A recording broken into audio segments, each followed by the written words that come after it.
नमस्कार।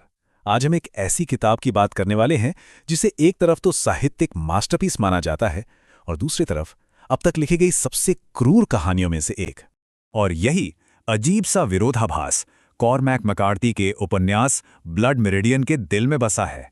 ये कहानी इतनी परेशान करने वाली है कि आज तक कोई भी फिल्म मेकर इसे पर्दे पर उतारने की हिम्मत नहीं कर पाया। तो आखिर ऐसा क्या है इस किताब में जो इसे इतना पावरफुल और इतना भयानक बनाता है? असल में ये कहानी हमें अमेरिकी इतिहास और इंसान की रूह के सबसे अंधेरे कोनों में ले जाती है। और ये पूरी कहानी हमें एक ऐसे लड़के की नज़रों से दिखाई जाती है जिसका कोई नाम तक नहीं है। चलिए अब कहानी के मुख्य किरदार से मिलते हैं। एक लड़का जिसे बस द किड के नाम से जाना जाता है। मतलब पैदा होते ही उसकी किस्मत में अनदेखी लिख दी गई थी और बहुत छोटी उम्र से ही उसके अंदर बिना सोचे समझे हिंसा करने की एक आदत, एक फितरत थी। और उसकी किस्मत में लिखा था कि उसका रास्ता इस उपन्यास के सबसे खौफनाक विलेन जज होल्डन से टकराएगा। तो कुल मिलाके द किड की शुरुआती जिंदगी बस एक के बाद एक हिंसक घटनाओं का सिलसिला है, बिना किसी मकसद, बिना किसी मंजिल के। हर घटना उसे इस बेरहम दुनिया में और गहरे धकेलती जाती है। तो चलिए अब मिलते हैं फिक्शन के शायद सबसे बड़े और डरावने विलन्स में से एक से। जज पहली बार एक धार्मिक सभा में दिखाई देता है।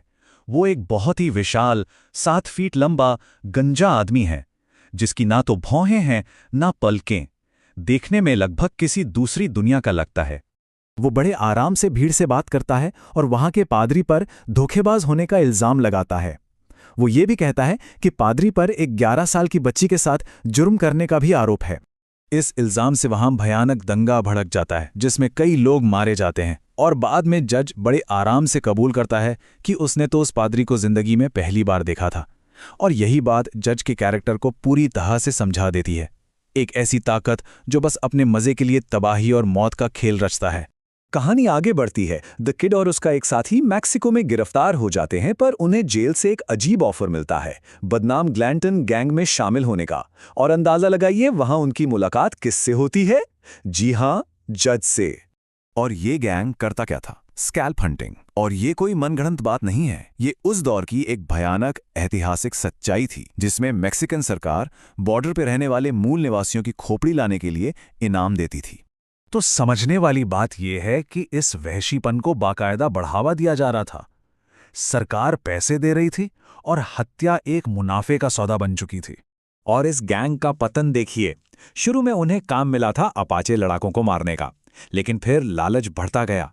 वो शांति से रह रहे मूल निवासियों के गांवों पर हमला करने लगे, औरतों और बच्चों तक को मारने लगे, सिर्फ उनकी खोपड़ियों के लिए।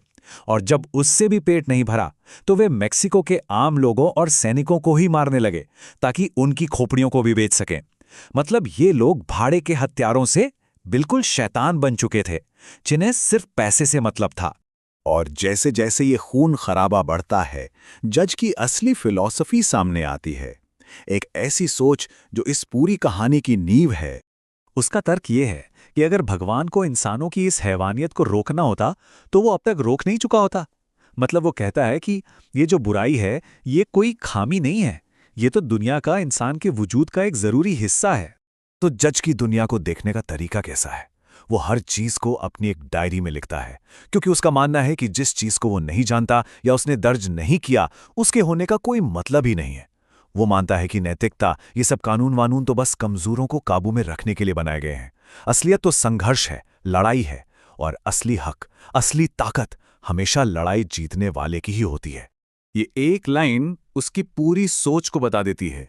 एक तरह की खुदाई महत्वाकांक्षा कि हर चीज को जानना है, उसे नाम देना है और उस पर कब्जा करना है। और फिर वो कहता है, युद्ध ही सबसे बड़ा व्यापार है, युद्ध ही ईश्वर है। और यही इस उपन्यास का निचोड़ है कि किसी भी चीज की कीमत, सच या वजूद का आखिरी फैसला सिर्फ और सिर्फ युद्ध करता है। कहानी का अंत होता है कई साल बाद।